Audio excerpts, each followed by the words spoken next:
everyone. So this is like my first time doing a sponsorship ad kind of thing.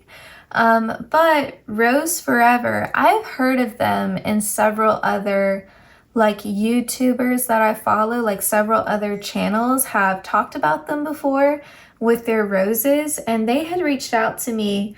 And I guess because I've been featuring so many candles in my readings here lately, they thought it would be a good fit. And I thought about it and I said, yeah, well, that actually makes sense because I like to have a candle just to add, you know, kind of to the cozy vibe. And so they offered to send me a candle. And so I told them to surprise me. I told them which scent sounded good to me. And so they sent it over. And let me tell you, I don't know if I just wasn't paying attention on their website. And I hope you guys can tell. I have it burning here. I will blow it out just so I can show you the candle more easily without the fire going. But this candle is massive. Like, they sent a box to me, and mind you, when I opened it, I was expecting just a small candle. This candle took up the whole box. Like, it's huge. So I don't even know like how long this will last me. But you'll probably see it in a lot of future readings because it's just huge. It's just huge. So yeah, I think you definitely get your money's worth in terms of the size of the candle. I don't know how many burn hours this is, but it has to be a lot because my God, it's just huge. So anyway, they gave me a coupon code for you guys. So there is a $25 discount code, and it's good for 30 days past when this video uploads. So whenever the reading uploads to the channel, you have 30 days from that date to use this $25 discount code at checkout. Now, like I said, they also sell those roses that are supposed to last a long time, but they also now have candles. So if you're interested in either the roses or the candles, I don't think it matters. I think you just get, yeah, I'm double checking the email to make sure I'm not telling you the wrong thing. You get $25 off your order at checkout, site-wide, no condition. So it doesn't matter if you order, you know, the candles or the roses, you get $25 off regardless. But anyway, let me blow this out. Woo! Let me blow this out. I almost fell out of my chair. Let me blow this out so you guys can actually see it. Okay. I should have thought this through because I thought like, oh, I'll film the candle review at the end of the reading that way because I didn't want to use it before I filmed the video. But at the same time, I wanted to use the candle to be able to talk about the candle and for you guys to be able to see it. But now I'm thinking about it. I'm like, oh, the wax is melted at the top now. So I'm actually going to take my phone off of the little stand that I have. It might be a little bit shaky. You know, I'm not a professional vlogger or anything like that. But I just want to give you kind of an idea of the size of this candle. I wonder if I can put it, I think I'll put it next to my like salt lamp so you have like a size comparison. Maybe that would help you guys be able to see what this candle looks like. So you get like, you know, it's in a thick glass, right? It's quite heavy. What scent did I get? I think this is the, oh yeah, this is the vanilla musk. I'm pretty basic, but they have, like I said, I told them to surprise me. Vanilla was one of the ones I said was okay to send me, but they have several different fragrances on there. Vanilla is the only one that I have smelled. But I think vanilla is really nice though, because if you're like me and you like to use wax melts, because like I pretty much always have my wax burner on, but if you like wax melts or you like to burn more than one candle, vanilla goes with a lot of different scents. So this is my salt lamp, which like compared to this other lamp over here. So you can see like, this is big. This is a big candle. My husband saw this and was like, Bethany, are you, like, that is huge. And I like, you know, this matches. I have a pretty like neutral theme going on down here. Other than like sage green, that's kind of like my only accent color. Everything else is pretty much neutrals. So I like this matches a lot of different stuff. But yeah, that's the candle. I'm really breathless today as usual, but I do apologize. I feel like I'm heavy breathing all the time now, but that's definitely a pregnancy thing and my organs not having enough space. I can't hardly breathe. My poor lungs. But anyway, this is the candle. And it does smell good. I mean, it's vanilla. How do you mess up vanilla? Yeah, it smells really good.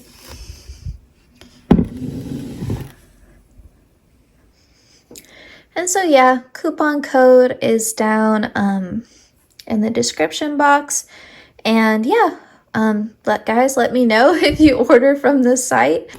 So they are gonna give like a 10% commission. So every time you use my coupon code, that you're gonna help out the channel. So that's super nice as well. Also, if y'all were ever curious, this is what it looks like where I film. My little like gallery wall, that's Gracie's cat tree. And then you can see the candle again. And the mess that I made when I was filming.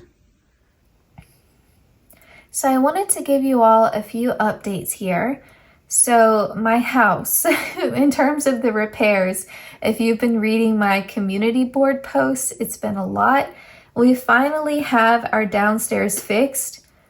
It's one of those things where it looks so beautiful down here now. Like we painted and we have all new flooring and we rearranged the furniture and it looks beautiful, but it's like, oh my gosh, it was awful. Like it was so awful. My husband and I, we were like really struggling because it was just so many visits from the plumbing companies and trying to figure out what was wrong, and then water damage and then more water damage because the initial issue wasn't the only problem, and then getting all of that resolved and then trying to find a handyman to do drywall and then having the flooring people come in. It was just a whole big thing. Like it was such a process, and I think him and I were both kind of naive. Like when we first had, you know, the plumbing issue, we thought, oh, we called the plumber, it's fixed, we're done. And then no, there was water damage under the floor, and then you can't leave that or it'll turn into mold. And so it's like a problem you can't see, but you know, will eventually be really awful. So thankfully, insurance covered most of it, but it was just, oh God, it was just like terrible timing because my mother-in-law was coming out and she was going to stay for a week to help us with the nursery. So then we're like shopping for nursery stuff and she's painting for us. And, you know, we're having to move out old furniture, and we had a dumpster coming that was already scheduled and paid for. And it was just a whole big thing. So there was so much noise and like chaos in my house, and it's still like, if you go downstairs, everything looks beautiful, but now it's like the opposite. Like now my upstairs is wrecked because, you know, we had all of this going on. So it's like I'm behind on all my cleaning and like my household chores, and we have all of like these like trash and boxes and stuff and things that we're getting rid of, and it's just messy still. So that's a work in progress. And then just cleaning up, even after they finished, there was so much drywall dust everywhere, which was another thing we weren't expecting because we've never had to do home repairs like this. Like I've never been through it. He's never been through it before. So it was just an experience. And the downstairs area is like what I call my lady cave. Like, you know, when I moved into this house, he gave me the downstairs because he just wasn't using it. And so I really made this space my own. And it's beautiful and I love it. But I was like, I felt like a woman without a country, you know? I was like, that's my space in the house. And so I was like, you know, I feel like I don't have my space. And we had just gotten, I'm kind of just like rambling now, but we had just gotten our couch delivered. We have been waiting for this couch. It's been on back order since before Thanksgiving. We've ordered this couch and it was supposed to come in January, and then we didn't get it until Saturday. And Sunday was when the flooding happened. So of course it happened right by the new couch. And so thankfully the couch wasn't damaged at all, but it was like, oh gosh, now we have to move this couch out so they can put down these new floors. And it's just, then we have to clean off drywall dust from it. It's just like, oh my gosh, all that time we went without a couch and had no issues. And then we get our new couch delivered and now we have water damage. You know, it was just like one thing after another. But like I said, it looks beautiful, gorgeous down here. And I love my new couch, but it was a struggle. And my Gracie is so stubborn. She wanted to come down here so bad because this is like her space too. You know, like most of her like favorite items are kept down here because I spend a lot of time down here. So then Gracie was trying to get down here, trying to break in. And then, you know, we still have 2 dogs and another cat. And so we're trying to like get all the animals like put away and separated, so all the workers can come in. And so the dogs weren't happy. The cats weren't happy. It was just like, it was a circus. Like it was a zoo in this house. It was a mess. But like I said, it's better now. It's beautiful now, and thankfully now I can film and it's not stressful. So that's really nice and something I'm very grateful for. And I do want to say a huge thank you for everyone's patience, because I know I went from like filming and uploading every day to like, you know, just posting a few silent readings and, you know, that's it. So I am sorry for that. I also started a new job, which I know sounds crazy, but it's a company I've worked for before, and I've wanted to work at this specific location pretty much since I moved back to this area, and they just didn't have any openings. And so I was like, now that they have an opening, I want to take it, and they know that I'm pregnant and they're willing to work with me on it. So I think it's all going to be good. So far, it's good. But I do have to get up really early for this job. So I get up at 3:45 now. And that's with me taking a shower at night. So I have to get up really early to be able to be there on time. And so that, I think, combined with the fact that I think I want to say I'm like 33 weeks along now. I used to know it, but I think you get to, maybe this is just me, you get to a certain place in your pregnancy where it's just like, I don't know, you know, it's like, it's almost like I can't even, like, I used to be like, oh, I'm 12 weeks now, I'm 13 weeks now, and now I'm just tired of being pregnant. Like, throughout my entire pregnancy, I've just compartmentalized. My pregnancy is like separate from my baby. So when I think about my pregnancy, you know, it's not fun. I don't enjoy the process of it. I'm constantly uncomfortable. I don't feel like myself. I'm not loving this, right? But then, you know, I can still at the same time be so grateful to be pregnant, be so excited to, you know, like give birth to my, well, not excited for the birthing process, but excited to hold my baby in my arms, not excited for the birth. But, you know, I can feel that way, and that's fine because I separate, you know, the two things in my head, and that's just how I think. And so, yes, I'm over this, but at the same time, he needs to stay in there because we're not ready for him yet. And so I'm due at the end of May, but we are getting closer to that. I have started a new job, and there are certain things we still need to do with the nursery, things I need to buy for, you know, baby James. And things I have to figure out for him that I didn't even know of. Like, I didn't know your baby had to have a pediatrician before your baby is born. Because of that, I think they have to have a doctor's appointment 3 days after they're born. It's like a newborn wellness check. So anyway, I have it written down in my notes when he's supposed to have it. But anyway, it's a lot of stuff to figure out. And so I'm saying all of this just to say to you all that the uploading schedule has to change. Like, I cannot keep uploading every day. And that's something that's difficult for me because I was on a roll. But I'm like, you know what? I've got to be like honest with myself and realistic with myself about my limitations. And I think I've even been frustrating my husband a bit because I started doing the personal readings on Etsy. And I was surprised myself how much I love doing those. Now, don't get me wrong. I like uploading the general readings on YouTube, but I just didn't think it would feel different. I thought it would feel the same, pretty much the same.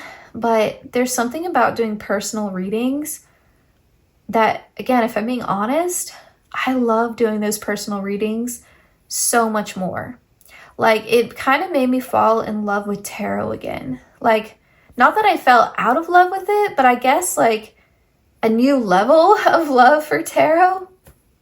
And I was like, man, like, this feels so good. Like, it's so good to connect with people on a personal level, on a one-on-one base, on a one-on-one, I'm sorry, Lord, one-on-one, one-on-one level.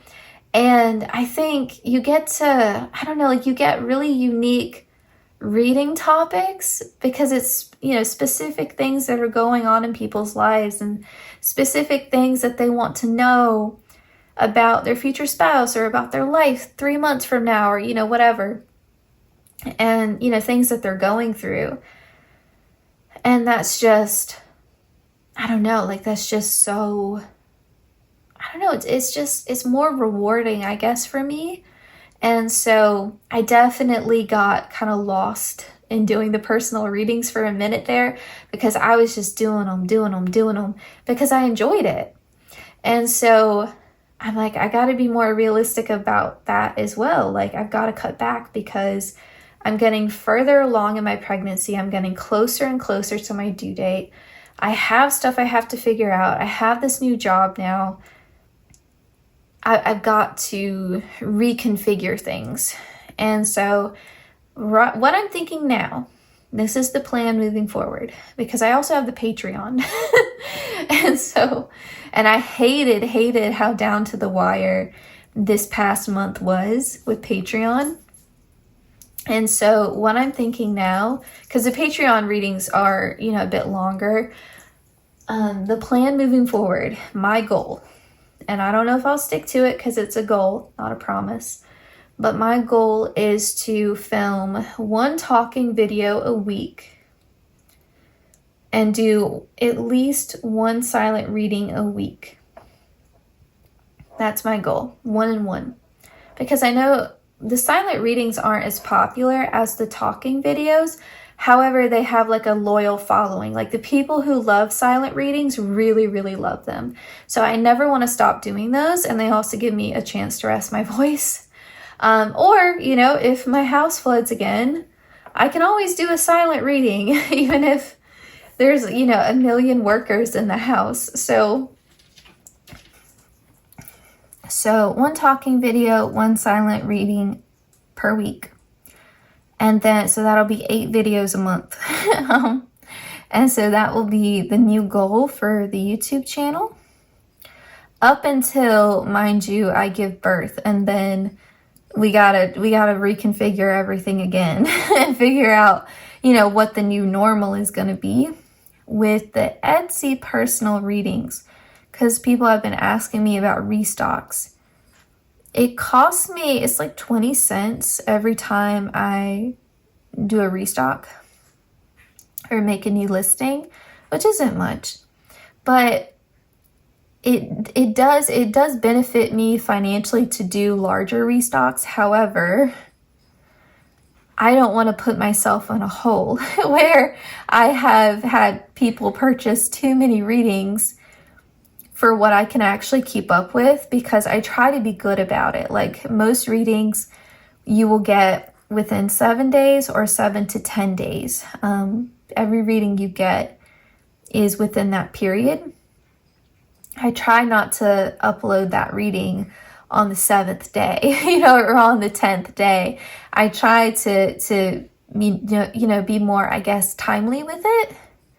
And so I just don't want to put myself in a hole where I'm struggling to even meet the 7-day or 10-day deadline, sorry. So I think what I'm going to do is very small restocks, even though that costs me a little bit more money, with Etsy. I think that's going to be the best thing.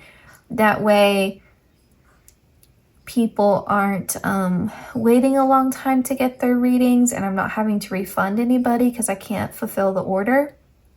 And then also I want to do small restocks because my fear with YouTube, it's not a big deal. If I go quiet on YouTube, y'all will know I probably have given birth. But if I am with Etsy or Patreon, that's an obligation. So if I give birth unexpectedly, my husband's going to have to go on my Etsy and figure out how to refund people. If I'm not able to do it for whatever reason, like if I'm stuck at the hospital, or he'll have to bring my laptop to me or something. I don't know, that's my fear.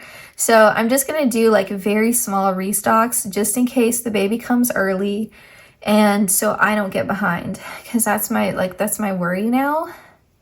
And I want to keep doing the personal readings because they've become my favorite. So I don't want to give that up whatsoever. And so, I'm going to do very small restocks. So be mindful of that. So if you are like, I really want to purchase a future spouse reading, but it's sold out, keep checking back, because it will eventually restock, but I might only restock 2 future spouse readings because they're an hour long.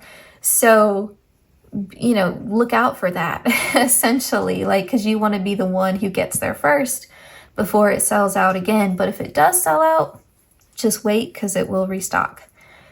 So if you go to my Etsy page and you only see like 1 or 2 listings, it's because they have gone out of stock, and just wait for that restock. But yeah, if you're wanting to know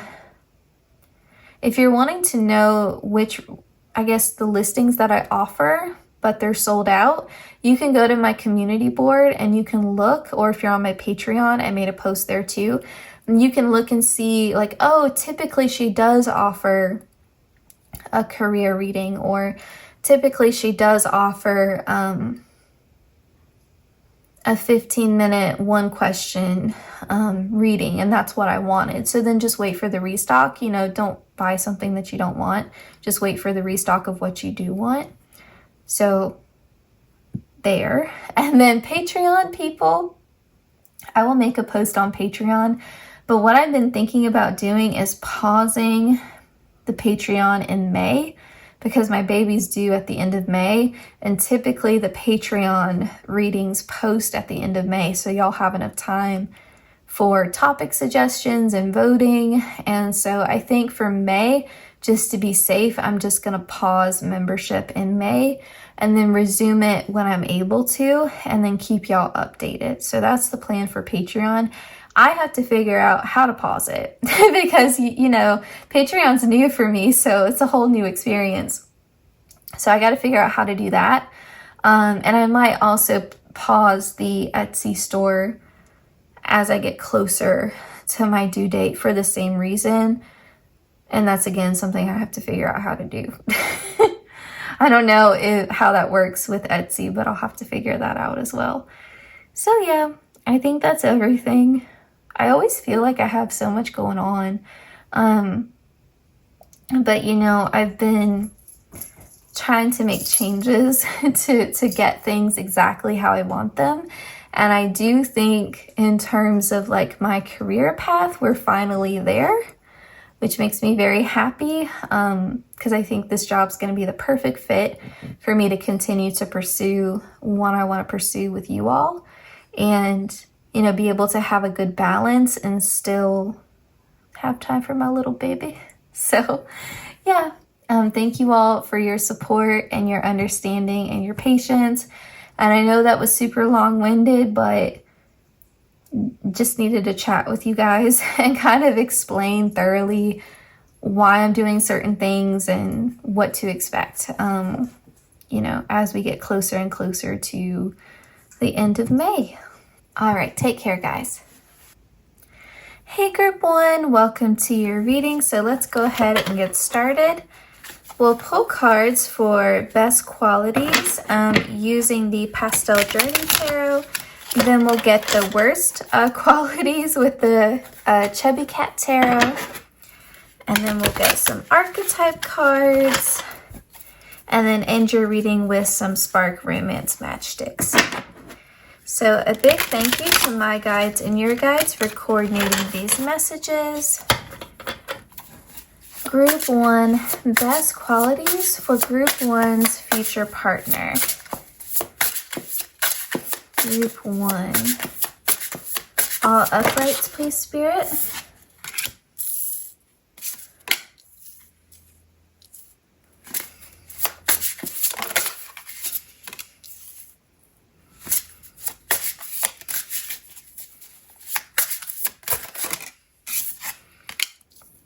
It's been so long since I shuffled on camera, for a YouTube reading anyway, and it feels really nice. I got a new chair, and it's really making a huge difference in like how long I can stand to sit.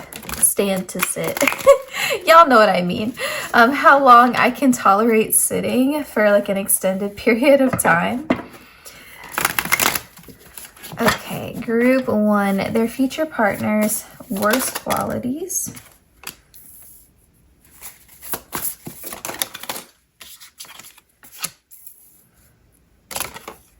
Got one more. I'm actually feeling called to get your bottom of the deck. Okay. And then I'll just make sure you guys can see everything. Perfect. So in terms of your future spouses, not future spouse, although maybe your future partner will be your future spouse, but in terms of your future partner's best qualities here, with the Princess of Pentacles, they are someone who is very much self-made. They are not afraid to work hard. They're not afraid to hustle. And with the Chariot card coming on top of this Princess of Pentacles, it really sort of feels like it started from the bottom and now we're here. You know, like they really worked their way up and they did what it took. And it was a lot of work, a lot of juggling with that Two of Pentacles. It was a long road, but they're really successful, you know, and it's something that they worked hard for. No one handed them, you know, their success, you know, on a silver spoon or anything like that. They really earned it, you know, and they're proud of that. They're proud of their work ethic and that sort of effort that they have. You know, I think definitely applies to all areas of their life. You know, when they want to do something, they're all in. Like I see like poker chips, and you know how people push the poker chips forward on the table and say like, I'm all in. That's how they are. When they invest in something, they really invest in it. You know, they don't, I'm trying to think of a nice way to say it. They don't half do things, you know, they don't half-heartedly do anything. If they decide that they're going to do something, it's something that really matters to them. And so they don't do things to please other people, you know, or they don't, and that's not in a bad way. Like, it's not that they never think about others, but you know how some people don't really sort of assert themselves and then they end up falling into a job or a career path just to please their family, or because they think the status associated with that path will make them look good to other people, give them some sort of external validation. They are very much internally motivated. So, if they are pursuing something, it's because it's their passion, it's because their heart is in it. And they'll have that same sort of mindset when it comes to their love life as well. And so they're not romantically pursuing you because their mom wants them to get married, or because they think their parents will approve of you, or because, they think you're hot, and they may think you're hot, but they won't be pursuing you as sort of like, oh, look at this trophy, like a conquest, like, oh, this would impress my friends if I got with this person. It's not superficial like that. For them to really invest in something, their heart has to be in it. And so when they put their mind to something and they say they're going to do it, they do it. And I think there is a lot of integrity in that. The fact that they are internally motivated and they're not, doing things to look good to other people or to please other people in some way, like to get their approval. So they're the type of person where it's really important for them to make themselves proud. And I think that's good. I think you have to have that mindset in life that I have to be proud of me. I have to look in the mirror every day. I have to face myself. And if I'm not happy with my choices, if I don't feel like I am being authentic to myself, what's the point? So I think they have a very healthy mentality in that way. Now, also with the Two of Pentacles here, as hard as they work, they still have balance. And I think that's also very tricky to do.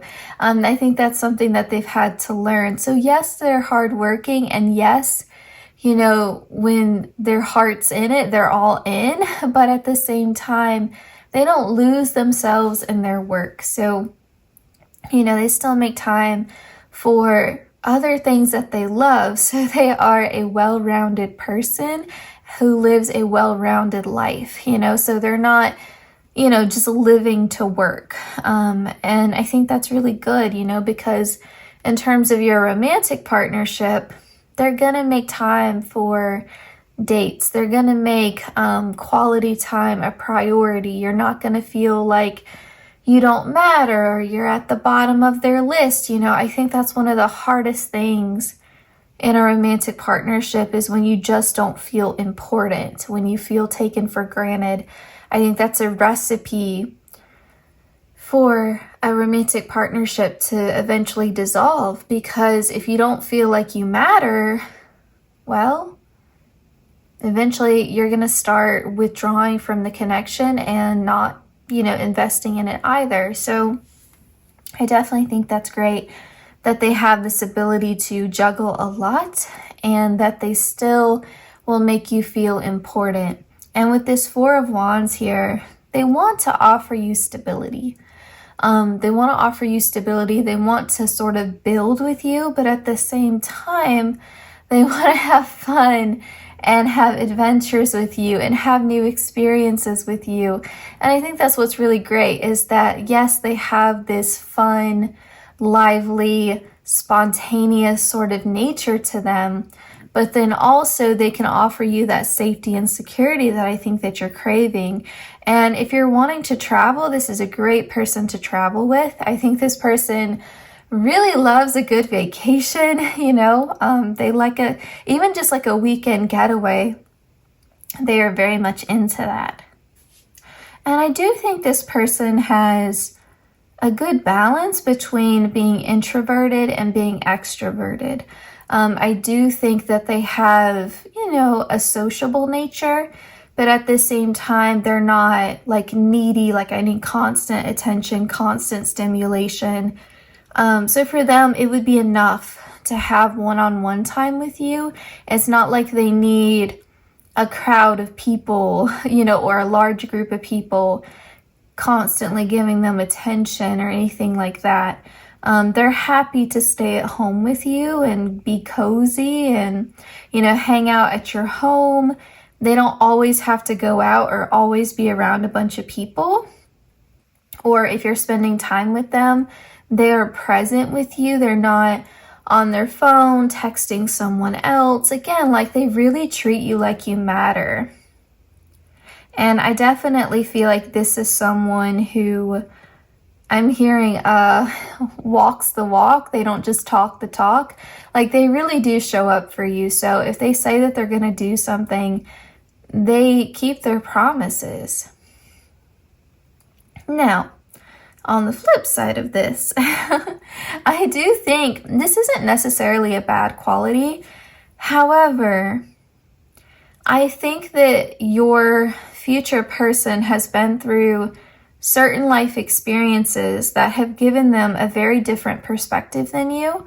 And there is meant to be tension there because you are supposed to learn something from them and they're supposed to learn something from you. But I think sometimes that creates tension where you really just don't get their perspective and they don't get yours. And then that's where we see a rupture in communication.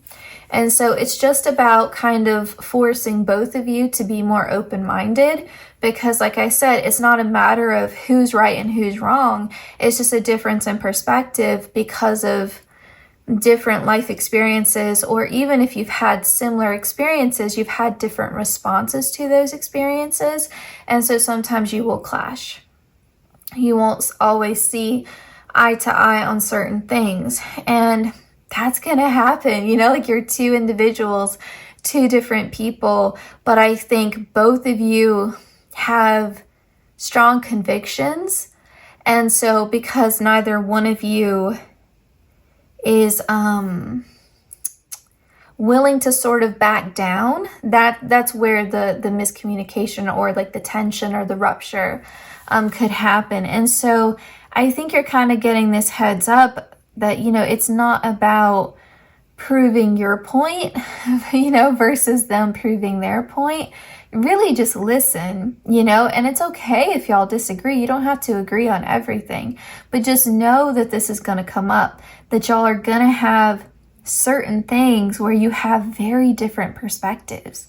And it's not about you adopting their beliefs or, you know, vice versa.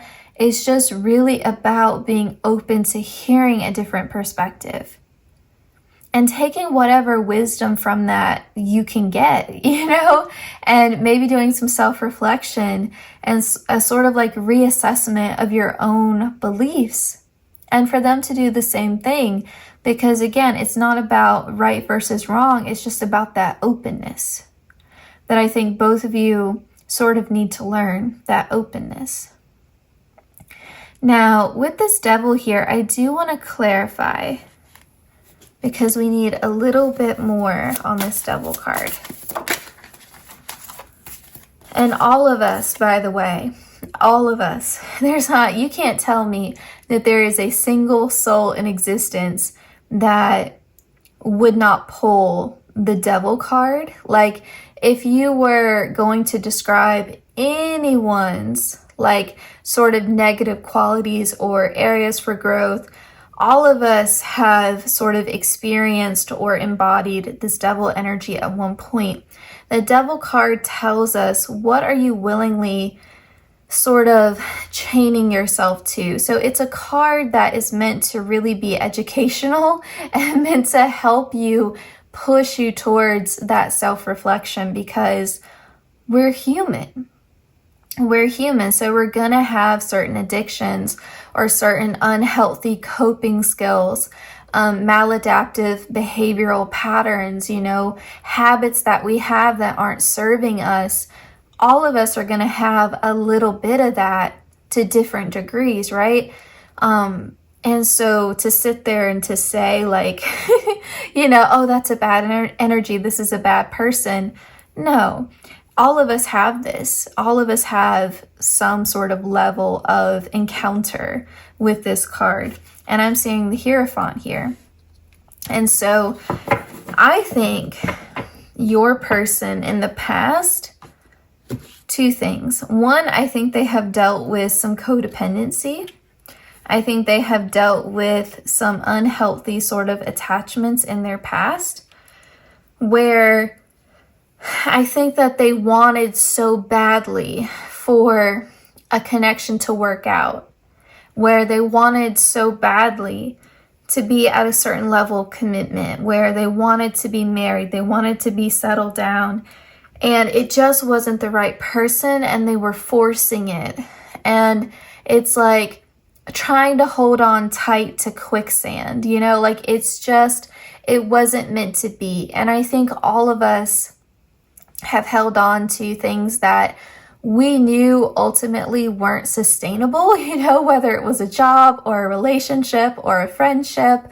We have held on to things that we knew on some level wasn't healthy for us or wasn't good for us or wasn't going to last. You know, it's like, you know how your favorite TV show, especially if you live in America or watch American TV shows, they'll go on for seasons and seasons, and you know the show isn't in its prime anymore. You know it's not good anymore, but you don't want them to cancel it, even though you're almost like hate watching it and comparing it to older seasons and saying, man, this isn't as funny anymore, or this isn't as entertaining. It's just a former shell of what it was. That's kind of like the, I guess, analogy that's coming to mind here. Like, knowing that something is no longer in its prime. It will never be what it once was, and trying to recreate that magic and knowing it's just not there anymore, but kind of obstinately holding on just out of a fear of separation. And so I definitely think that they stayed in an unhealthy relationship that they knew wasn't going to last, because they were so attached to the idea of what could have been. And so I think that was something that affected them, something that changed them, and sort of taught them a lot, you know, but it was a hard lesson. And I also think, kind of on a smaller level here, this Devil card and this Hierophant, sometimes your future person can be a bit of a know-it-all. They can be a little bit bossy, because the Hierophant is also a person of authority. And the Hierophant sort of represents the church. And you're not meant to question religious figures of authority, right? Like, it's not a conversation. They have sort of like this direct line to God or to whatever higher power they represent. And so if you are a follower of that religion, you are not meant to question. And so the idea here that Spirit is alluding to is that sometimes, just again on a more like smaller scale here, sometimes your person can be a bit of a know-it-all. You know, sometimes they can micromanage or think that their way is the best way. And if you're not doing it their way, you're doing it wrong. On the flip side of that, they may have trouble asking for help. And they may have this sort of mentality that if I want something done right, I have to do it myself. And I myself am guilty of that, you know, for sure, especially when it comes to like formal employment, you know, like just hate asking for help, because I'm like, in the time it would take me to explain to you how I want it done, I could just do it myself. And so I think that your future person might have a little flavor of that in their personality, which is okay, right? Because this is all about balance. We're giving real messages today and always, but you know, we want to keep things balanced. We don't want this overly rosy picture of our future partner in our mind, and then when you get with them, you have unrealistic expectations, right? So we have to keep things real and authentic. Now, with this Three of Cups here, I will say, I think sometimes your person isn't always the best at picking friends. I think sometimes they trust the wrong people. Sometimes they hold on to friendships that have long expired, that they have really outgrown. And they do so, I think, out of a sense of loyalty and like history. But I do think they have some people around them who aren't really the best for them. And I think because your person is quite successful, that can inspire jealousy and envy in their social group. And I think sometimes they just don't want to admit to that. Like they don't want to, it's easier to pretend that that's not there. Like you don't want to think your friends are jealous of you or that your friends don't want the best for you. But I do think there's at least one person in their social circle that doesn't actually wish them well. And I think that's too bitter of a pill to swallow. So it's like, let's ignore it and pretend like I don't hear their passive aggressive comments, or I don't hear the way that they undermine or try to undermine my self-esteem or my success. They would rather just pretend that it's not there, forgive and forget, just let it go, that kind of thing. And with this Seven of Cups, I will say because I want to be very clear about what this Seven of Cups is talking about. Your person isn't necessarily like wishy-washy or indecisive, or, they don't have commitment issues. It's not that. With this Seven of Cups, it's more of like, I have so many plans. I have so many things I want to do. And I am good at time management, and I am good at juggling a lot, and I am very motivated, and I am a hard worker. They want to do it all. And they tell themselves that they can do it all. They tell themselves that they don't have to choose. And that's where sometimes they can get themselves into trouble. They try to take on too much. And then they do eventually course correct. They do eventually come back into balance. But it's almost like they still feel this guilt, even when they're working hard, balancing everything, doing an awesome job. They still feel this guilt that they're not doing enough, even though they are taking on so much and juggling so much. They still feel that way. They are ambitious to a fault. That's the issue. It reminds me of this quote in The Bell Jar by Sylvia Plath, where she talks about how she just wants to, she's talking to someone and another person cuts in and they say, that's the problem with you, essentially, is that you want to be everything. You want to do everything. It's not that you don't know what you want to do. It's that you are trying to be everything. That's the problem. You can't do it. Nobody can be everything. And it's like almost like they resent having to choose, So I definitely feel like their soul, and I know this is a higher level message, but this is not their soul's last incarnation. They will reincarnate again and again and again, because they just have, their soul craves so muchness, like they just want to do so much. Okay, let's just get some more messages. Anything you want to say, Spirit, here with the archetype cards. Group 1. We have Martyr, learning the transcendent nature of service to oneself or a cause, addiction to self-pity. I do think that, remember how we talked about them having very strong convictions about certain things and having a sense of integrity? They try to do the right thing. They really do. They try to act within their own sort of moral code and what they think is right. And they try to act in accordance with their beliefs, because, some people are quite hypocritical and their actions don't line up with what they claim to believe in, right? However, on the flip side of that, while they're not hypocritical, while they really do try to act in a way that is right, sometimes it's almost like it's almost like they take too much of a moral high ground.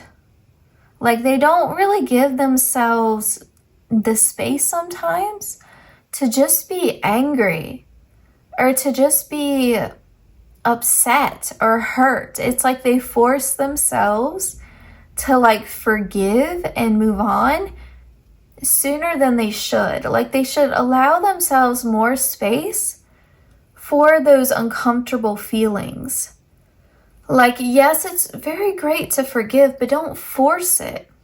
Don't force it before you're ready. Like, if you are entitled to your emotions, if you feel angry, sit with it. Feel that anger. Like, that's normal. Feel angry, because that anger is telling you that you're not being treated right in some way, or someone else isn't being treated right in some way, and you're mad about it.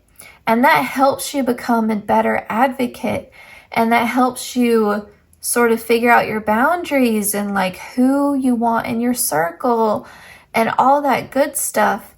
You have to go through that anger. That anger has a purpose. But if you squash it and force yourself to forgive and let go and move on before you have been through that, almost like those stages, right?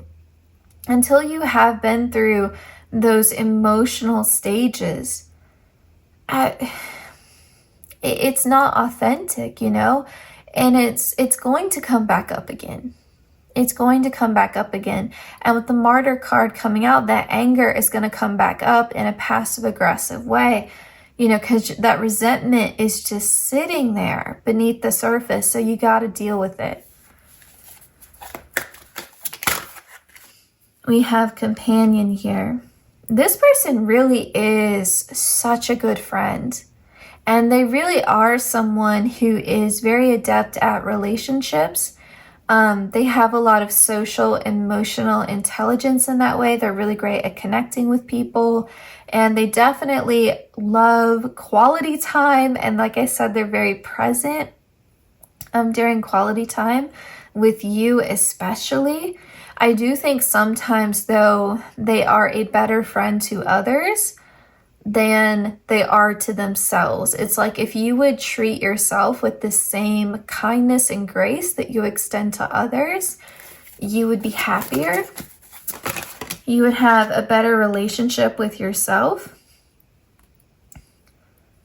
Now with this Addict card, I'm particularly drawn to the way that this person is fighting this wall of water.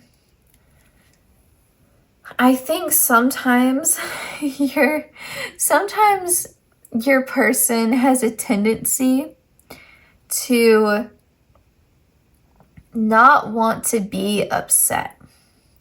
They don't want to be upset. They don't want to be angry. They don't want to be in a negative emotional space. So sometimes they push those emotions down as much as they can because they see those emotions as a barrier to their productivity. Like if I'm in my feelings, I can't do what I need to do. And so it's like that person really hurt me. They really made me feel angry, but I want to move on with my life. So I'm going to forgive them so I can do what I need to do. But again, they're rushing that process. So they're pushing stuff down. And what do? Think about it. What do we do when we're not dealing with our emotions and we're repressing them? Well, we need something to make ourselves feel better, right? So this is when people can get those maladaptive sort of coping skills where it's like, okay, I feel bad. I don't want to deal with how I'm feeling. So I'm going to go eat some ice cream. Or I'm going to go shopping, you know, and that's how people start to have these unhealthy coping skills. Those are very basic examples. And it's going to vary because it's a general reading, like what this is, but they are engaging in some kind of unhealthy behavior. Now, there's nothing wrong with eating ice cream. However, if you're eating ice cream to avoid your feelings and you're doing that a lot, like excessively, I love ice cream so much, so I'm not judging anyone eating ice cream. But you see how that can become unhealthy over time. if you're, you know, constantly gorging on ice cream because you have anger, then that's a problem. So it's something that they do where they're engaging in something to make themselves feel better. And I'll say, you know, like I like to shop. So like for me, it would be shopping, for sure. But yeah, so they got that going on there. Let's see. I do kind of want to, I feel like I don't want to end on like a negative note. Can we get one more positive thing before we get into the Spark Romance Matchsticks?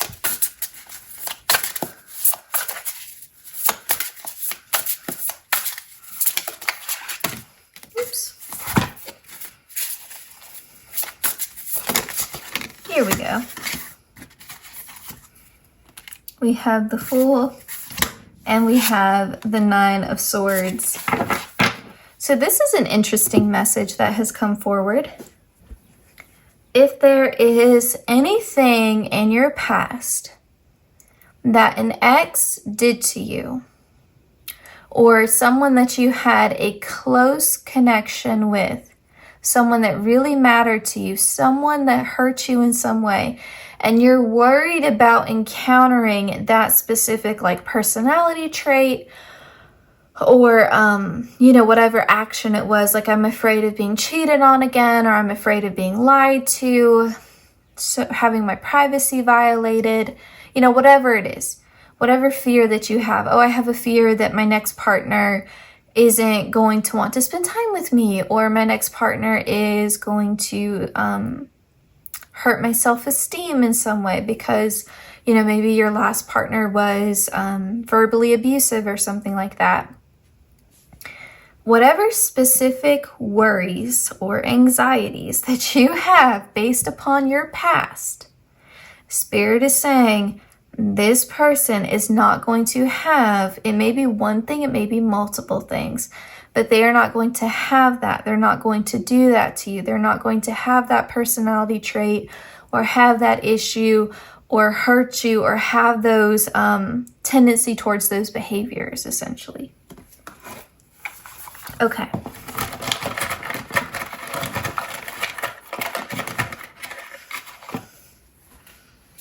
Almost lost one. Okay. We have send your partner a handwritten letter in the mail. Share a bubble bath. Play hooky for a day together. So maybe you'll both skip work. Plan a secret rendezvous. So that could be, with this plan a secret rendezvous, this could be them like planning a weekend getaway or planning a date for you, you know, something special. Absence makes the heart grow fonder. Take a few days apart. Yeah, because I do think it's good to have that space. It's good to have that balance because, you know, it could also be sometimes, especially when it's new love and they're falling in love and y'all are in that honeymoon stage, you know, it could be that it's like, oh, we can't get enough of each other, but it is good to kind of retain your individuality, right? And take some space, especially when things are new and fresh. Okay. All right, that concludes your reading. I hope it resonated. I hope it brought you some comfort. Please consider liking, commenting, sharing, or subscribing. Hitting the notification bell lets you know whenever I upload. The easiest way to support the channel is to watch the ads. I know they can probably be a little bit annoying, but you can always mute them and just have them on in the background. So I really appreciate anyone who does that as well. I also want to say a huge thank you to everyone who has watched the ads already, been a regular viewer, donated on Venmo, tipped with SuperThanks, or just commented or liked a video. It means the world to me and to Miss Gracie, of course. I'm wishing everyone the best as always. Please take care, and I hope to see you in my next reading.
welcome to your reading. So we're going to start off with the Pastel Journey Tarot, and we'll use this deck to get the best qualities.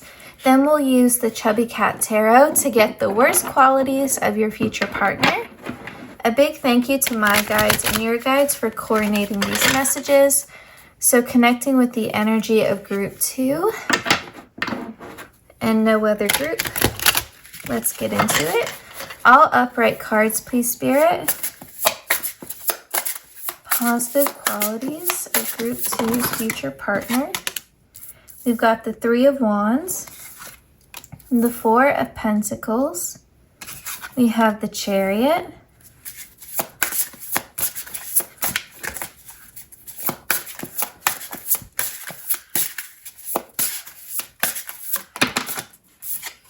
And we have the 7 of Wands. And then let's go ahead. And I do apologize if it's a bit dark today. I don't have very much sunlight because it's very cloudy today.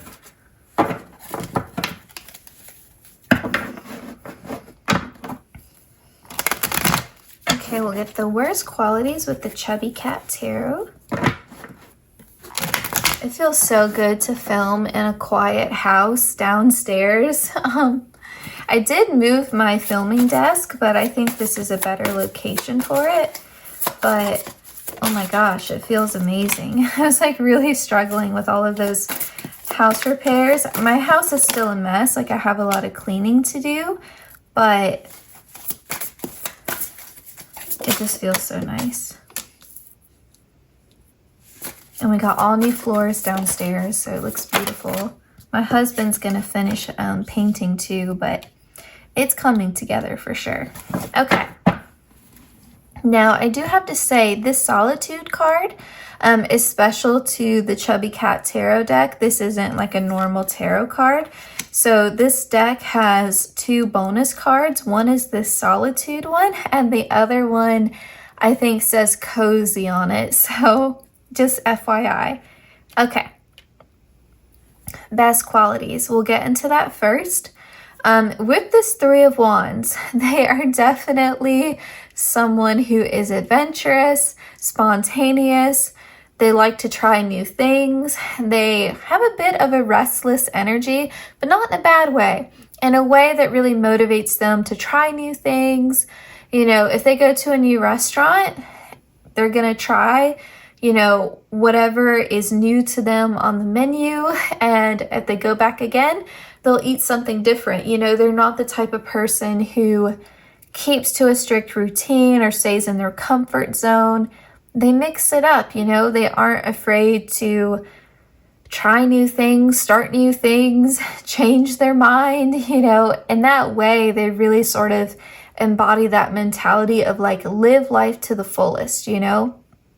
And they definitely, I think if we skip over here to this side with that Queen of Swords, they get you out of your comfort zone for sure. And I think sometimes you need a little bit of that because maybe sometimes you tend to stay in your comfort zone, but they pull you out of it. And yeah, I think that they're really fun. They tend to be kind of the life of the party, or like kind of like a little bit of like a class clown. Like they have a really great sense of humor, and people just really genuinely enjoy your future person's company. You know, they just have a very warm, inviting energy. They have sort of a natural charisma. You know, it's not forced, it's not rehearsed, it's just who they are. They just have a very sort of welcoming energy where they make people feel comfortable. And I think that if you're someone who kind of struggles with that, like if you struggle with like large social settings, or you don't feel super comfortable around new people, or you tend to be more guarded, they pull you out of your comfort zone. But they do so in a way where they're still supporting of you.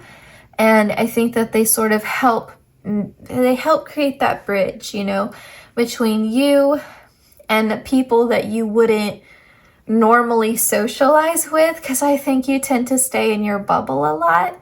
And so they can kind of pull you out of your bubble And so I think sometimes, again, if we kind of skip over here, sometimes that makes you feel uncomfortable. Sometimes you might be a little bit mad at them for that.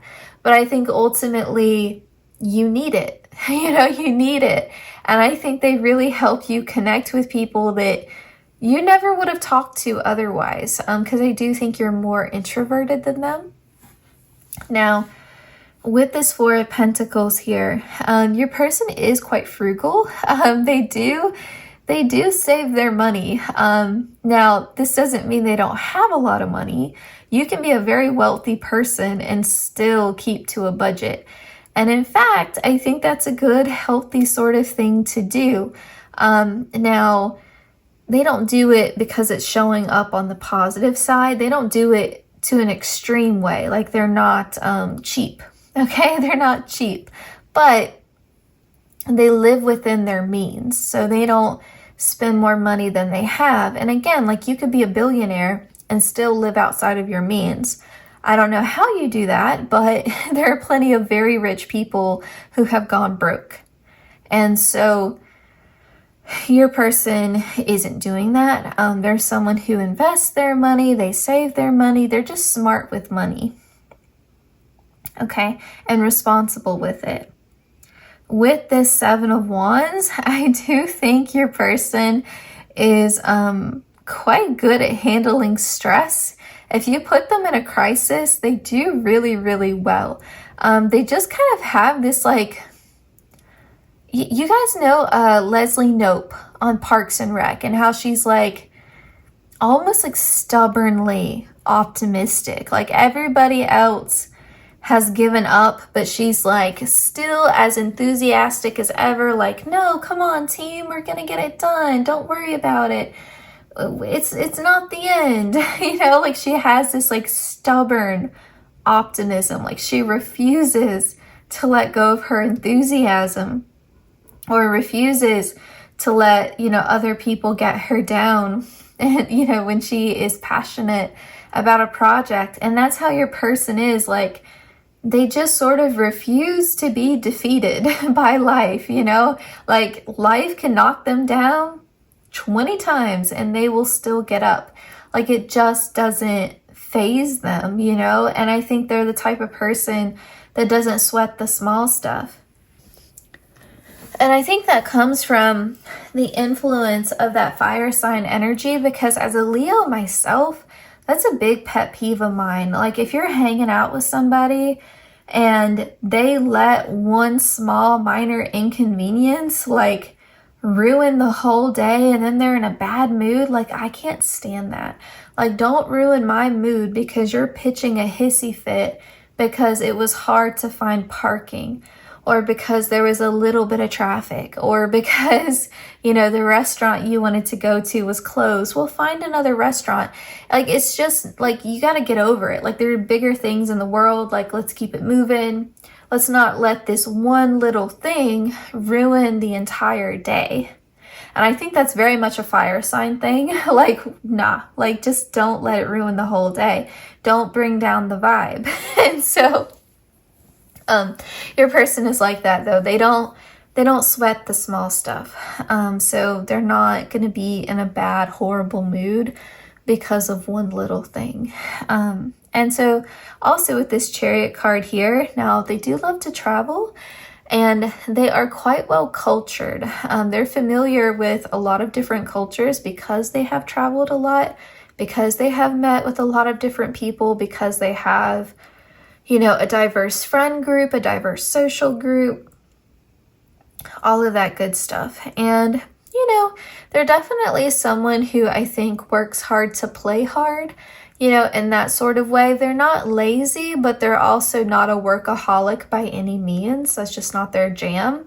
So they're really out here, like I said, living a full life, they're trying to live life to the fullest. Now, on to the bad. On to the bad. With this Eight of Wands here, they can be impulsive. They can be impulsive, and I think it comes from that optimism. It's like their optimism, their idealism is like their greatest strength, but it can also be a weakness because sometimes they look at life through these rose-colored glasses and they're not a realist, you know? And so sometimes they get swept up in a moment and they go rushing after something and then it just doesn't pan out, you know, or it's not what they thought it was, and it gets them into trouble because they have their hopes so high sometimes, you know? It's like a little kid, you know, and you tell a kid like, oh, we're gonna go, I don't know, like you tell a child like, oh, we're gonna go to the theme park.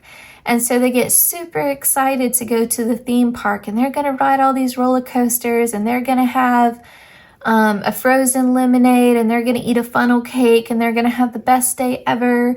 And they're so excited and they're gonna play all these games and win all these prizes. And then they get there and, you know, maybe the funnel cake machine is broken and the frozen lemonade is too expensive and it's kind of bitter. And, you know, maybe they can't win any games because they're all rigged, and then it starts to rain and they can't go on the coasters. And it's like that disappointment is crushing because they try so hard to keep up that optimism, you know, but if it's like one thing after another, even they are going to break at some point.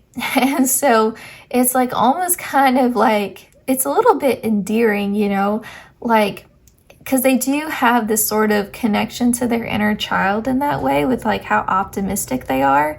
And it's like stealing candy from a baby, you know, it's just sad. You know, you feel bad for them. But, you know, sometimes they just get their hopes too high and they get disappointed and they regret rushing into things. Like, man, I thought that was going to be the best thing ever. And it wasn't. And, you know, sometimes they just break their own heart in that way. And that's where that Five of Cups comes in, because that is our expectations being way too high. We think something is going to be one way and then it's not, or we think something should work out a certain way and it doesn't. And we break our own hearts because we fell in love with the potential of something and not the reality. You know, we were overly optimistic about it. And so I think you are a bit more of a realist with this Queen of Swords energy. I think sometimes for you, this is like a bit frustrating. It's almost like they have this like golden retriever energy, and like most of the time it's super cute, but then sometimes you get a bit frustrated with it and you're like, can you please just stop? Like sometimes things just suck and I don't need you to find the silver lining. I don't need you, you know, because sometimes I think they might kind of fall into like a toxic positivity thing. And it's like, listen, I don't need you to cheer me up right now. You know, the Queen of Swords, she's super real and she's blunt. And she's like, this sucks. It sucks. I don't need you to paint me a prettier picture. I don't need you to make me feel better. I don't need you. Like, it's okay for me to be sad or upset or angry. It's not your job to make me happy again. Like, I gotta feel this, you know? Or they may say like, oh, I don't think that person's that bad. And you're like, no, I don't trust them. So stop trying to convince me to trust them. I don't trust them. Because, you know, that Queen of Swords, she's got walls up. And so sometimes there's just that disconnect because you are more of a realist. And I think sometimes you can sometimes be a better judge of character than they can be because they want to see the best in people. And they have blind spots because they have those rose-colored glasses on. And they're so much of an idealist and they get hurt. And so, you know, sometimes you might get frustrated because you're like, just listen to me. Don't trust that person. They don't have good energy. You know, I think sometimes you see through the BS when they don't. Yeah. Now with this Solitude card here, and I also think sometimes they want more of you than you can give. You know, sometimes I think because they're more extroverted than you, they want more time together. And you're a bit like, okay, I need some space. And sometimes too, like, it may not be that you don't want to spend time with them, but more of like, I just want one-on-one time with you. I don't want to go out. You know, maybe you're more of a homebody, or you just like that one-on-one connection. You don't want other people around. And so sometimes it has to be a bit of a compromise between you two, because I feel like your group's a little bit different.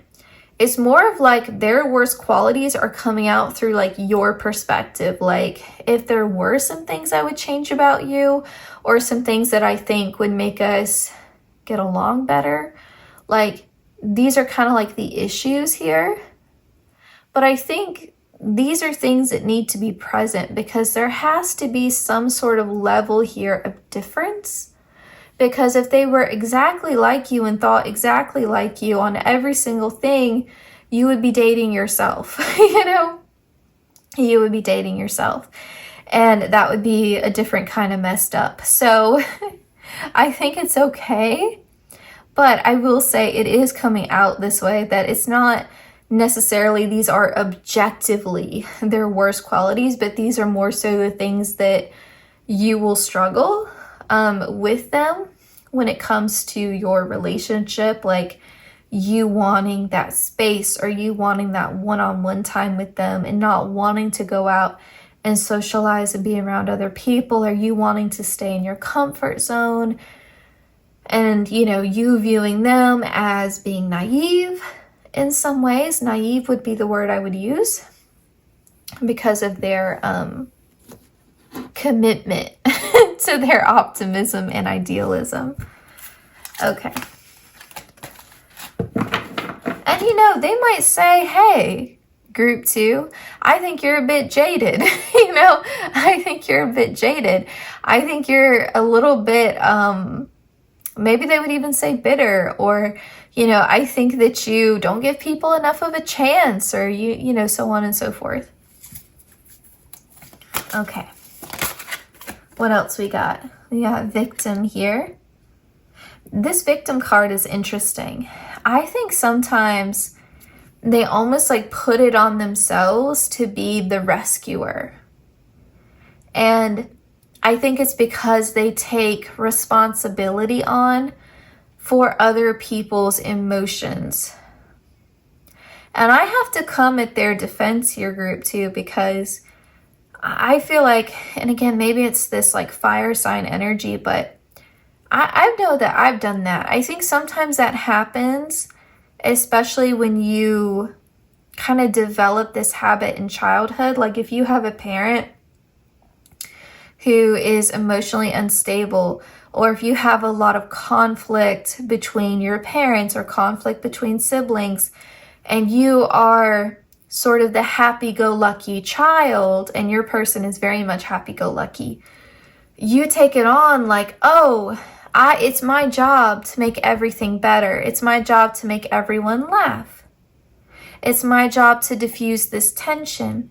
It's my job to get my mom to stop crying and my dad's to stop yelling. Or it's my job to get my siblings to get along because I'm the eldest. You know, like we take on these roles as kids, and then we just kind of continue that into our adulthood. And so sometimes your person just takes on so much responsibility, like, oh, they're angry, I need to fix that. Oh, they're sad, I need to fix that. But it's not, you know, that's not their cross to bear. And nobody asked you to, right? So sometimes that's a bit of an issue for them. It actually reminds me, oh, I wish I could remember the name of it, but there's a Pixar, I want to say it's a Pixar short, where there's this divorced couple, and they are meeting up with their new partners to have a sort of family dinner with their son. And their son is trying to perform a magic trick to make everybody sort of happy. And he's recalling all these memories of when he was a kid and his parents were still together.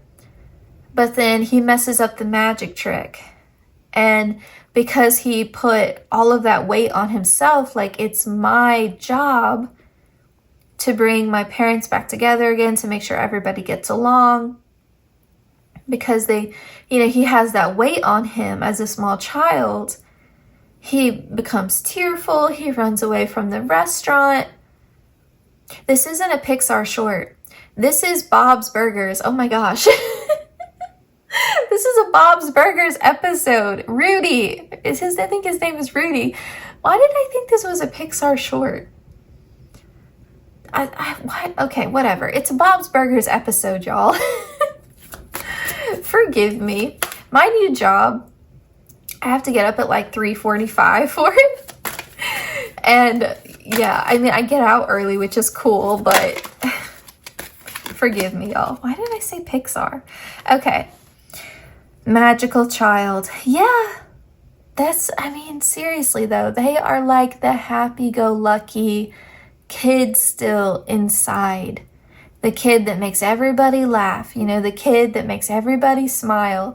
And they just have this almost like Disney level of optimism, you know, like everything ends in like a fairy tale happy ending kind of way. And it's sweet and it's endearing, but at the same time, sometimes it gets frustrating because it's like life doesn't always work out the way that you want it to or the way that you think it should. And you got to stop getting your hopes so high.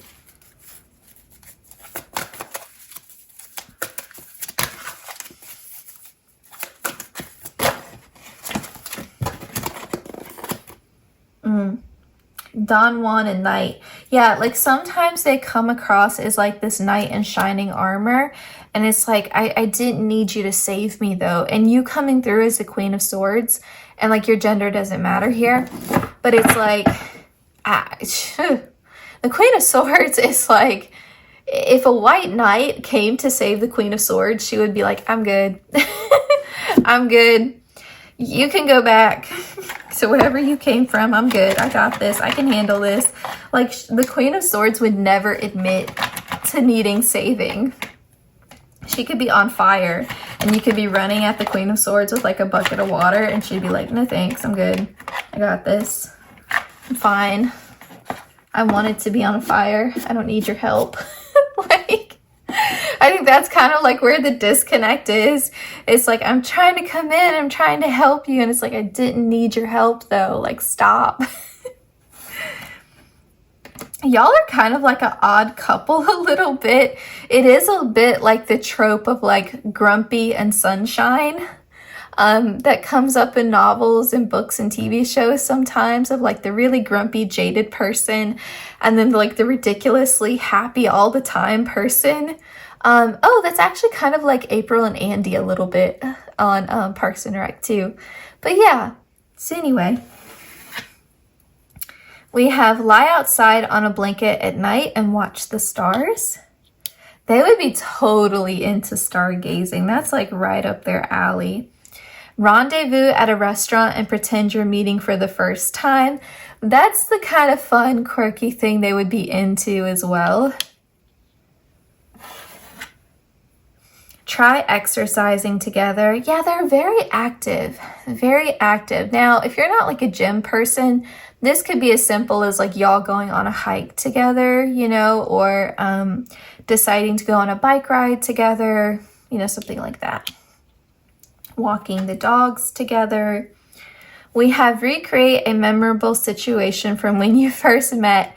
See, they're such a romantic though. That like comes with that sort of like Disney-ish like mentality of like just being such a romantic, you know. They believe in true love and that and soulmates and all that kind of stuff. They believe in love at first sight. Like they would still believe in Santa Claus if they could, you know, like they're just that kind of person. They're like, man, life was a lot more magical when I was a kid. And I think sometimes they miss that, you know, they miss that kind of wonderment about the world.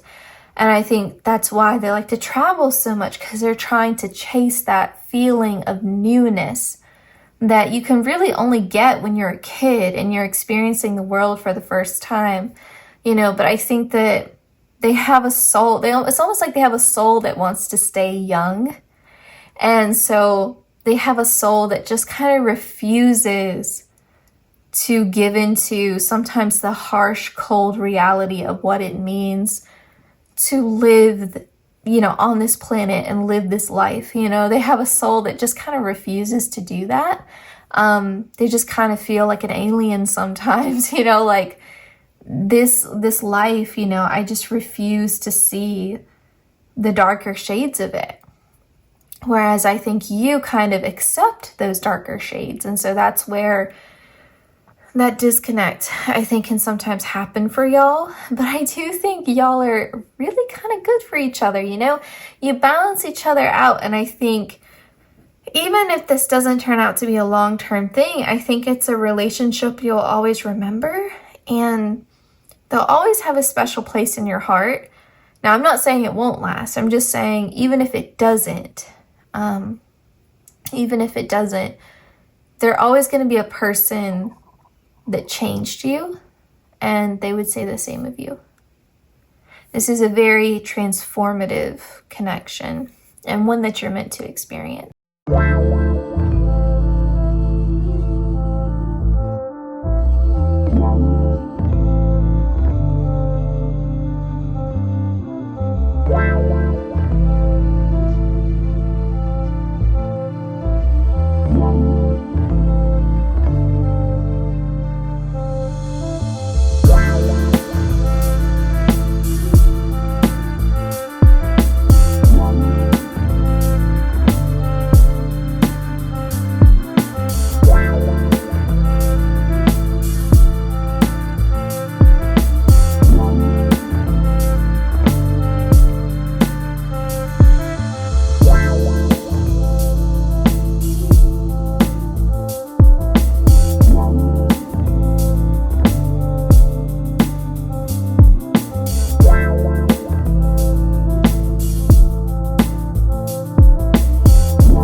Group 3, welcome to your reading. I forgot to say last but not least.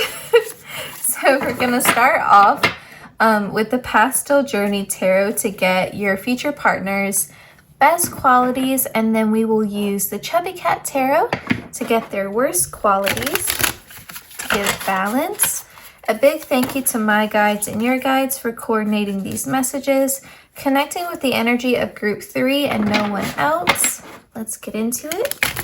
All uprights, please, Spirit. Let's see. I was telling another group, I got a new chair and it's really helping me a lot in terms of being able to tolerate sitting for a long time. So it feels great to be able to shuffle on camera again. We have the moon. The first thing that I'm hearing is that your person is very accepting. Very accepting. If you're someone who has any sort of mental health struggle, something that you have to cope with in terms of your mental health. So if you know you have tendencies of depression or anxiety, or if you have a formal mental health diagnosis, maybe you have bipolar disorder or ADHD or so on and so forth, your person has compassion for that. They have understanding of that.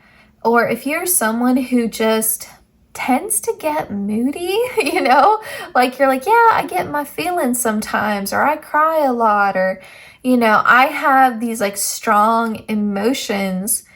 Your person is okay with that, they're okay with that. They give you space to feel what you need to feel. And if you tend to kind of withdraw, They don't take that personally. We've got the Five of Swords here. Two more cards, please, Spirit. We have Nine of Cups. And we have Nine of Wands. They are also someone who is very protective over you. Very protective. I wasn't meant to start getting messages yet. I didn't do that for the other groups, but it just came out. I don't know, it came out very quickly. It's like almost like Spirit can't wait to tell you about this person.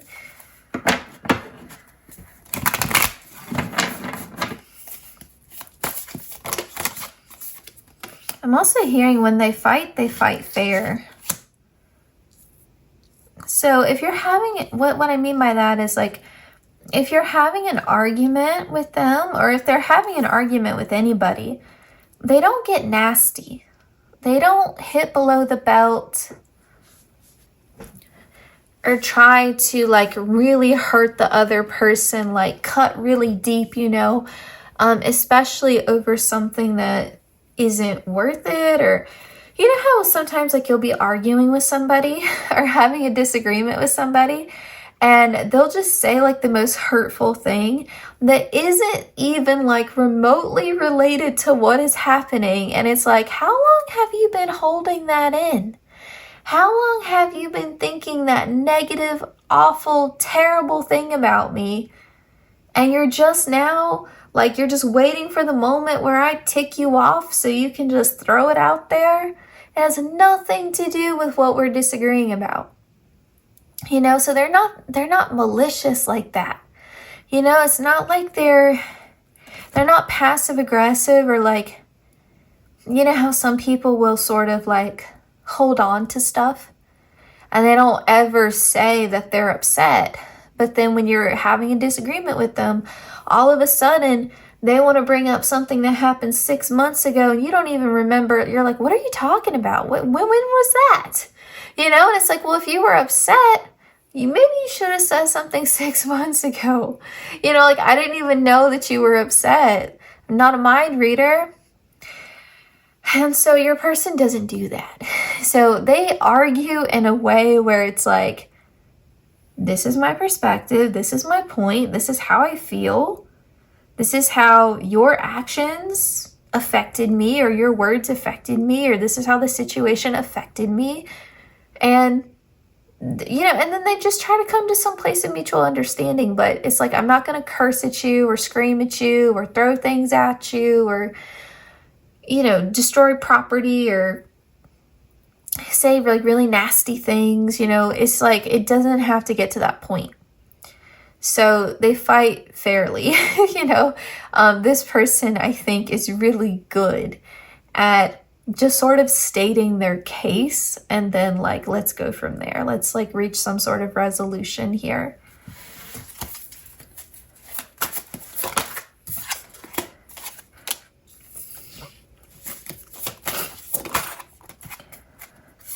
Dang, even like the negative is so positive.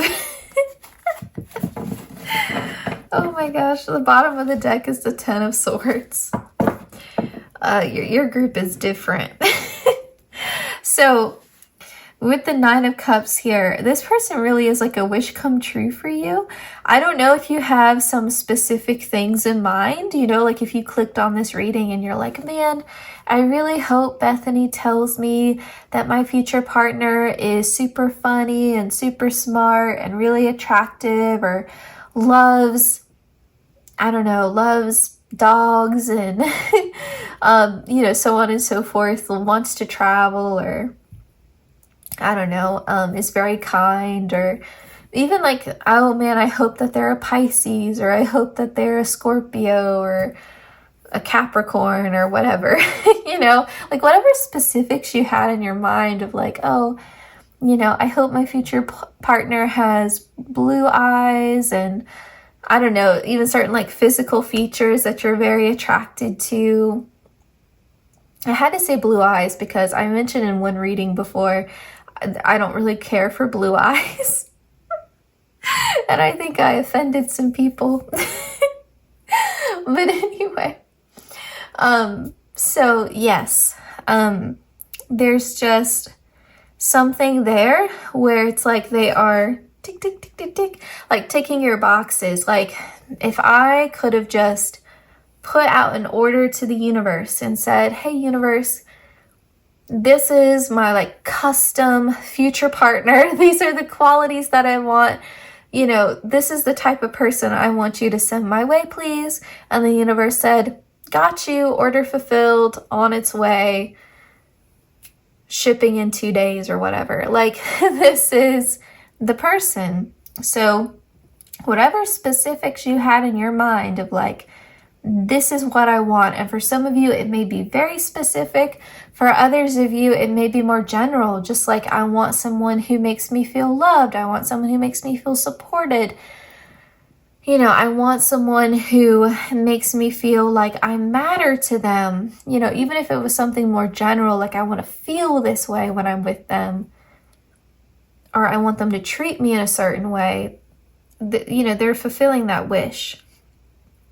So it's going to vary, right?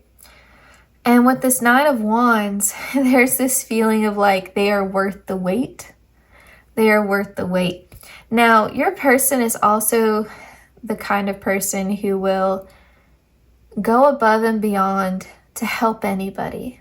They just have a very loving, generous, warm heart. And they can't see someone struggling, even if it's a stranger, and not offer help. You know, if they see someone, you know, their car is broken down on the side of the road, they're going to stop and say like, hey, are you okay? Like, do you have a phone? You can call for help. Like, you know, do you need help changing this tire? They're that kind of person where they just can't help themselves. They really have to, in order to feel good and right with themselves, you know, they just wouldn't feel right driving by seeing someone stranded on the side of the road, or even like if they saw a stray cat or a stray dog, they wouldn't feel right not making sure that animal was safe and okay. You know how you see those, I think it's like the Dodo YouTube channel, they post those videos of people and the lengths they go through to like gain a stray animal's trust, so that they can find it a good home or even give it a home themselves. That's the kind of energy your person is giving off. Like they would be that person to take months, you know, to really kind of work on slowly getting a stray cat to accept food from them and let them pet them and get close enough to them to be able to essentially like snatch them up and and get them a warm, safe home. And so, yeah, like your person just goes above and beyond to help anyone, you know, human or animal, that looks like they need help. And I also think that there's a lot of different sides to this person. And I think that is something that is going to be very intriguing to you. Like, they're definitely someone I think that you could think that you have them all figured out, but then they tell you something that just ends up being so surprising. Like, I never would have expected you to have that hobby or be into that, or I never would have expected you lived, you know, that sort of, I guess like you lived and had this sort of life experience. You know, maybe there's something in their story that's quite surprising, but I do think you enjoy that. You enjoy how dynamic they are. And it's sort of like, I like piecing together that puzzle of who you are. Now, in terms of their worst qualities, like I said, their worst qualities aren't that bad. And, you know, maybe you're not in a mindset to receive those messages, and Spirit is like, just tell them what they can handle, you know? Or maybe it's because your person is really that amazing. I don't know. I'll let you decide that. But with this Eight of Cups here, They have no remorse, no regret about leaving things behind if those things just aren't up to what they believe they deserve. And so they just make no apologies for that. And I think sometimes, I won't say sometimes, I think there are people in their past who resent that. So they're like, why isn't this person my friend anymore? You know, why did they quit their job and not, and not give, a long enough notice? Why did they cut off communication? Why did they break up with me? And your person is like, well, that should be obvious. Look at how you were treating me. Look at what this situation was. And other people may say to them, because it's the 8 of Cups, it's almost a 10, but it's not. Other people may say like, well, you're a bit ungrateful, aren't you? Like, that job wasn't that bad. That relationship wasn't that bad. I don't think that friend treated you that badly. And your person is like, that badly? They shouldn't be treating me badly at all. Why should I have to settle? So they just make no apologies for that, Like, they just will not settle. They just refuse to settle. They're like, nope. And so people may say like, oh, well, the grass is always going to be greener on the other side. Your expectations are too high or your standards are too high.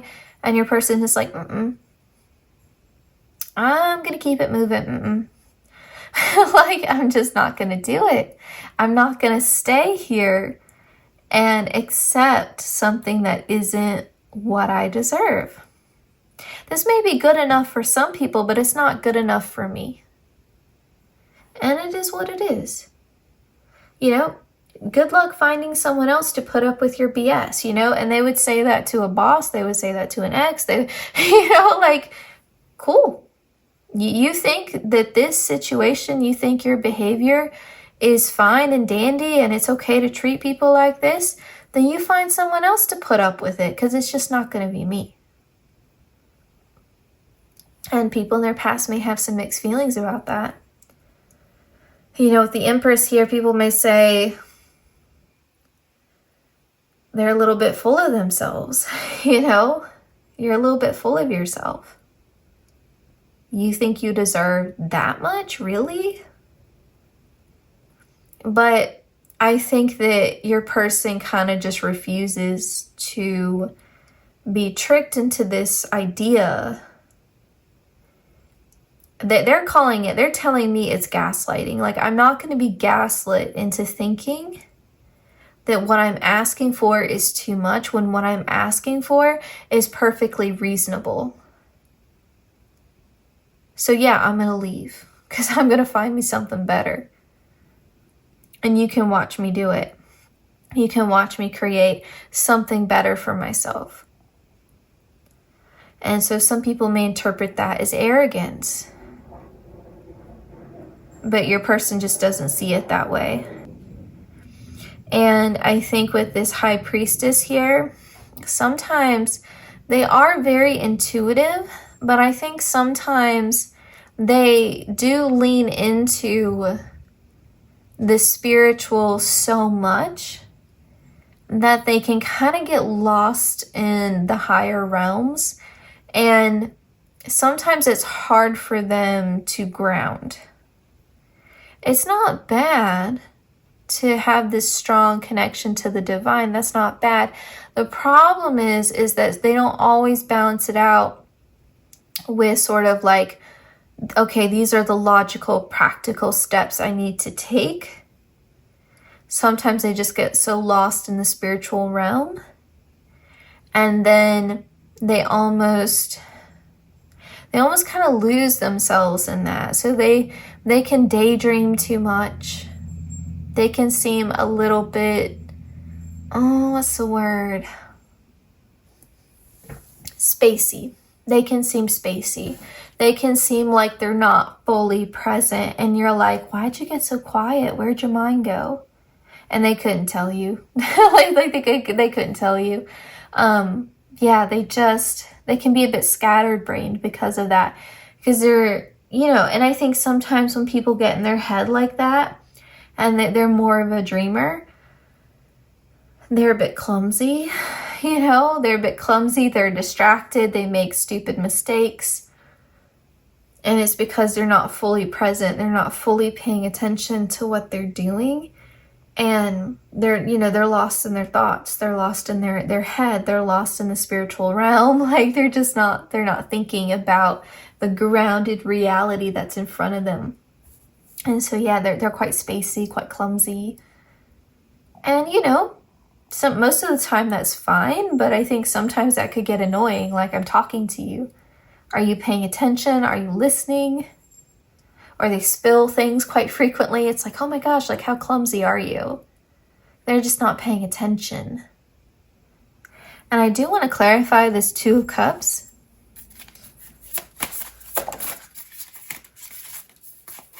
Yeah, Ten of Swords. I think there's a lot of almost like unfinished business in their past, because they'll cut someone off, they'll ghost, they'll walk out, they don't care. They'll just end it. Because in their mind, what really needs to be said that hasn't already been said?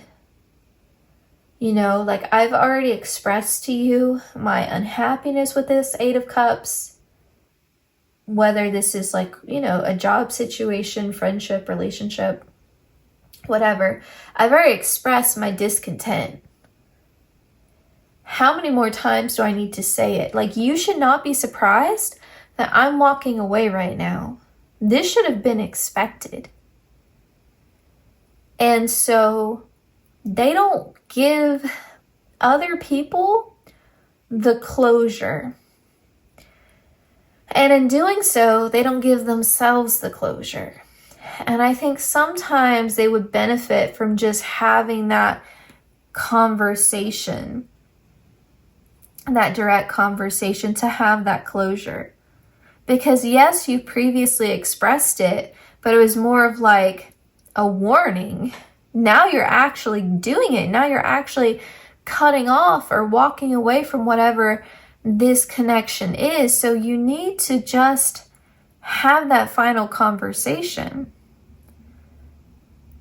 And you would actually feel a lot better. You would be able to walk away with less emotional baggage if you just gave yourself that closure. Yes, like, we understand that you feel, you being your future partner, you feel that they don't deserve it because you've already expressed your discontent. They didn't care, they didn't listen. However, that closure is for you, not for them, in the same way that forgiveness is for you, not for them. So just have that conversation for yourself, because you deserve that closure, not because they deserve it. So I think, I wouldn't say they hold on to grudges, but energetically, there's a lot of stuff from their past still lingering around them. Like there's these energetic ties still there, because people in their past have this resentment and this animosity towards them because of how they ended it, because of how they walked away. Not just that they walked away, but how they did it. Like, you cut me off, you were so cold, you cut off all communication, you just walked out. And you didn't say why. You didn't have that conversation with me. Now, mind you, from your person's perspective, they should know why. They've already just, like, but the people that hurt them, or the people that were giving them this Eight of Cups treatment, from their perspective, they weren't told. Everyone has a different perspective, right? So that is still, that energetic connection is still there. And it's like, it would be so much better if you had had that closing conversation so that you could be free of that energy, and it wouldn't be like this cloud, this shadow of the past still lingering around you. But, you know, I think that's something that they're going to have to learn. Like I said, you know, forgiveness is for you, not for the other person. So is closure.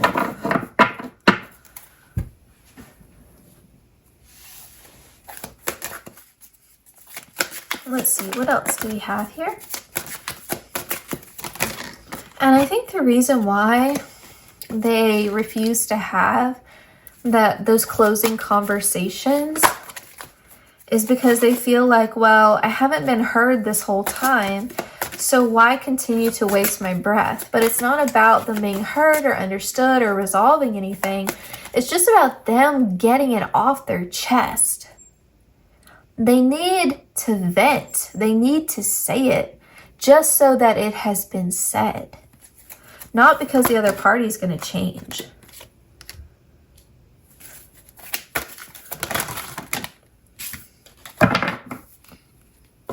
And we have, I feel like this is a group where everyone in the comments is going to say, oh, group 3 is me. I just have this feeling.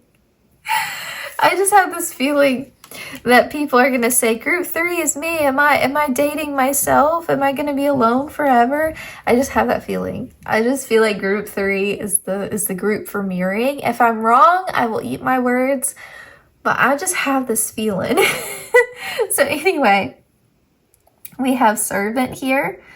It says delight in serving others with a free and loving heart. And we also have using the lack of money as an excuse to not move forward with their life. With the servant card, I think this is why they have had so many 8 of Cups moments in their life, is because, remember I said, your person's very helpful. And so it's like they give so much. And it's like when you give to that level, first of all, other people are not going to be able to reciprocate that. So by you giving so much, you're automatically guaranteeing that you're going to be in this space of lack. Because you are over giving. So even if the other person is quite giving themselves, they can't match that level.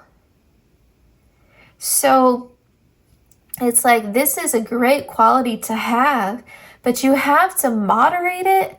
You have to be mindful of where you're extending that energy to, who you're being generous with, so that you don't victimize yourself. So that's something that they have to learn. Now with this Fool card here, it says fearlessly revealing emotion, helping people to laugh at absurdity and hypocrisy. We also have using humor to wound rather than to liberate, denial of emotional truth. I think sometimes with the Fool here, and they will 100% like try to cheer people up. They try to be a light in this world, you know, they try not to be like an energy vampire. And those are all like positive qualities to have. You know, they want to uplift people. They're not out here trying to tear anybody down or, you know, bully someone or make someone feel bad about themselves, or, you know, they're not unkind. However, I think sometimes they also play themselves for a fool. They're very intuitive, but sometimes they just don't listen to their own intuition. And it's like, I knew that. I knew that about that person. I knew I shouldn't have trusted them. Or I knew that opportunity sounded too good to be true. I played myself. I played myself for a fool. And so that's something that they're working on, you know, listening to their own intuition. Because sometimes they know something intuitively, but they just don't listen to that voice, that inner guidance. And with Femme Fatale and Mystic here, we have highlights the erotic energy of the feminine, opens your heart when dependency is rejected, revels in intimate union with the divine. We also have delusional rapport with the divine, and inappropriate use of sensuality, attachment to money and power. These two cards coming out together is a really interesting message. I think that sometimes they really struggle with their spiritual beliefs and they're very spiritual, trying to maintain, I'm hearing like this spiritual integrity, like I'm trying to act in a way that is in alignment with my spiritual beliefs. However, sometimes I struggle with that and I want to give in to like my baser instincts. So, for example, like a very common, I think, thing in the spiritual community is forgiveness, right? Like we talk a lot about forgiveness, but I think, you know, for your person, this is just an example. I mean, there's so many different ways this could play out, but your person may struggle with that and say, well, I know I need to forgive, but I feel angry. I feel so angry. And so they struggle with that, you know, like how do I forgive someone who doesn't deserve my forgiveness? How do I do that? How do I let this anger and resentment go? I know that's for my highest good. I know that will free me, but I feel so much anger. So, you know, sometimes they kind of struggle with like their spiritual self versus the reality of what it means to be human, you know, what it means to be a soul having a human experience. And it's like, how do I reconcile how my ego feels, how my shadow feels, and how my higher self feels? Like, how do I reconcile these different aspects of myself? Because I do want to be like the best version of myself, and I want to grow and I want to heal, and at the same time, like, you know, I want to spiritually ascend, or like whatever language they would use, but at the same time, like, I am human and I have very human feelings. And how do I find this sort of balance between the two? So I think sometimes they struggle with that. And, you know, I think all of us at some point have gone through a crisis of faith. You know, I think every one of us has. And I think your person is just kind of open about that. Like, yeah, sometimes I struggle with my faith. Sometimes I struggle with my purpose. Sometimes I struggle living up to the ideals that I, you know, spiritually have. Sometimes I struggle. We have praise your partner in front of others. So yeah, they're going to be very complimentary towards you. So words of affirmation is probably one of their love languages. Surprise your partner with his or her favorite treat. So also gift giving. Very sweet and thoughtful. Take your partner on a blindfolded walk. Yeah, they would do something kind of silly like that. And we have leave a note in a pocket or bag for your partner to discover. Notice how like every single one of these matchsticks is about doing something for your partner. So like acts of service is a huge thing. And remember I said they're very generous because not all of these matchsticks are about doing something for your partner. So the fact that all four of yours were, your person is obviously, like we've said, very giving, and that generosity is definitely going to extend towards you. But like I said, they do have an issue with over giving.